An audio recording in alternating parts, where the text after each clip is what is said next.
Welcome back, tribe. Great to have you here for this episode. We're talking about the deep breath. Mhm.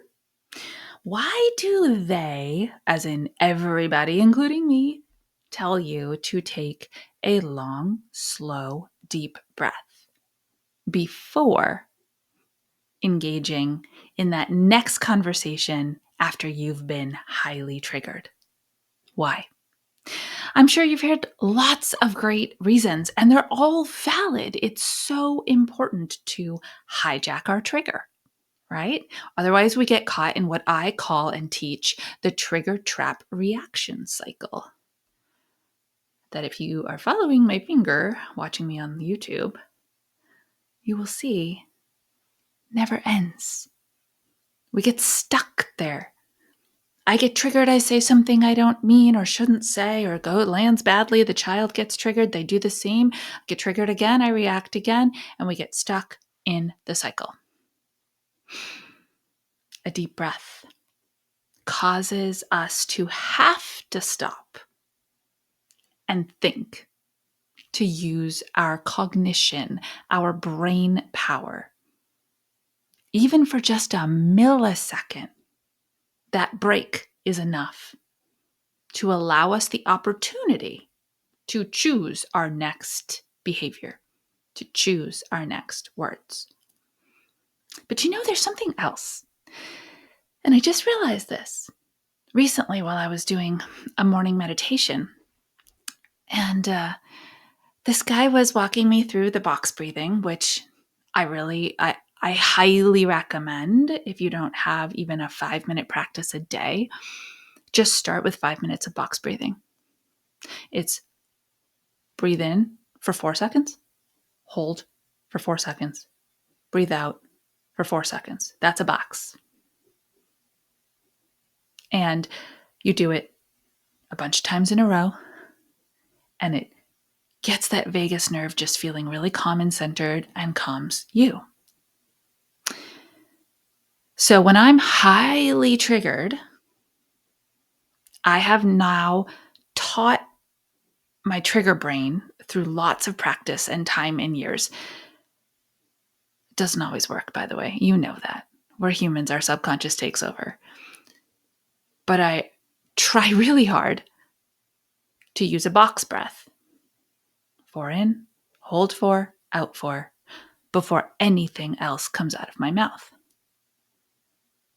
And so during this meditative practice recently, the guided meditation person said, "This is valuable work.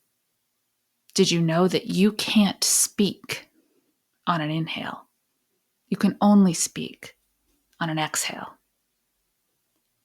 And we don't inhale nearly as much throughout our waking day as we should. We're very shallow breathers unless we're attending to it." Oh my gosh, my mind was blown. Now, when somebody says something like that, I have to try it. And then, of course, he said, try it anyways. Like, try it. Try to say something the next big inhale you take. You can't. Go ahead. You try it. So this advice to adults and even to kids, right? We teach kids how to do this too. This advice takes away whatever subconscious opportunity we had ready to fire the target, fire those words, just react badly. Because you literally can't if you are inhaling. I just thought this was so powerful and so brilliant, and I needed to bring it to you. So if the next time somebody says to you, just take a deep breath, instead of getting all, everyone always says just take a deep breath, remind yourself, yeah, as soon as I start inhaling, I can't use my tongue to make words. So I have lost the power to start this interaction or continue this conversation with negativity. I've lost it. And it's such a win-win because as you inhale deeply, you are flooding your system with oxygen and your brain is able to live more consciously in that executive functioning state.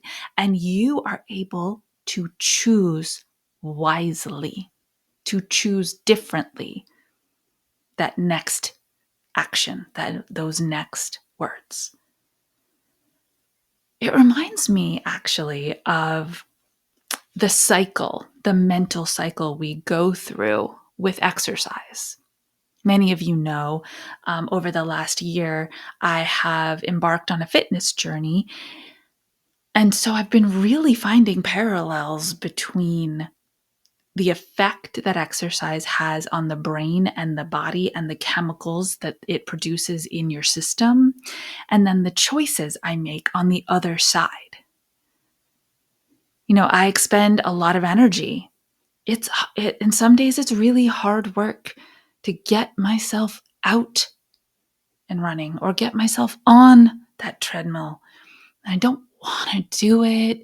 It just feels way cooler and easier to cuddle up in my blanket and keep reading the next chapter of the book, whatever book I'm reading.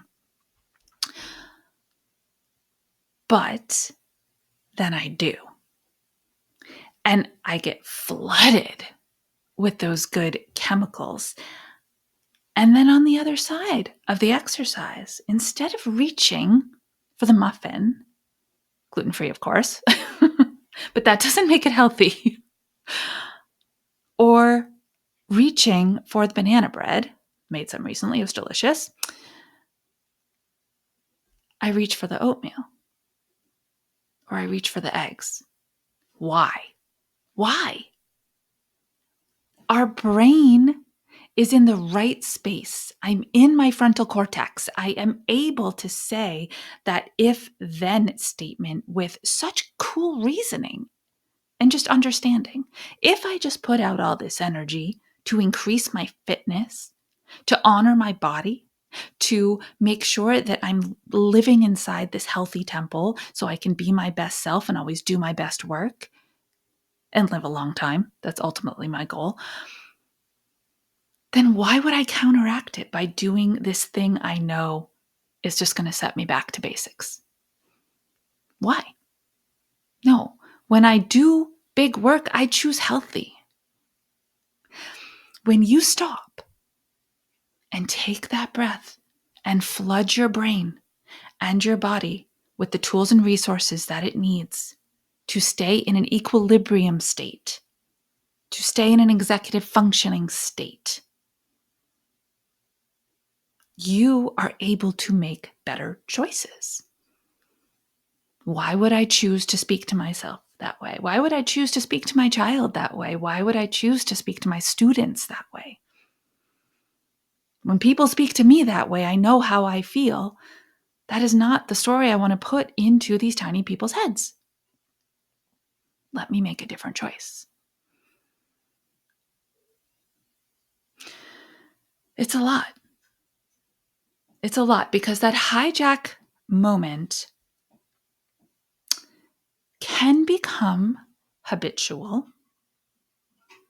to a degree with practice and consistency and a lot of times falling off the wagon and getting back on intentionally. But it's never going to be a seamless experience for you. It just won't because of your humanness. Because that programming from the many, many, many years of your life that are in the past that you probably don't even have memory of are so deeply seated in there that you've got to start to recognize them and say, nope, not me. I'm not sure where that came from. Or maybe you are. Maybe you're having those moments where you say, oh boy, swore I'd never sound like my mom. Oh, that sounded just like my dad. And you're choosing to change it.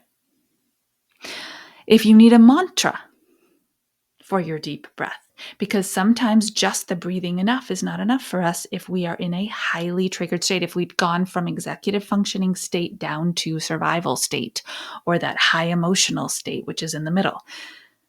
If you need a mantra, deep breath in, and in your brain say to yourself, I am someone who chooses my own words. And on your outhale, make sound, but not words. Deep breath out has a sigh attached. Inhale up, I am someone who chooses my own words. Sigh it out. Then you can have that conversation. It's tricky stuff. It really is. Working against our own human tendencies, that survival brain that we were gifted with so that we truly could just live in this world and protect ourselves. The problem is your brain is on protection mode too much. You can recognize it. You can say, thank you. Thanks for trying. I'm actually okay. I'm not in mortal danger. I can take care of this myself. And I'm going to choose my next words carefully. Thank you so much for doing the big work of being collaborative with small humans, of treating them like humans, because they are, and raising them to understand how to think for themselves. Until our next episode, stay mindful and proactive as we transform the toddler years.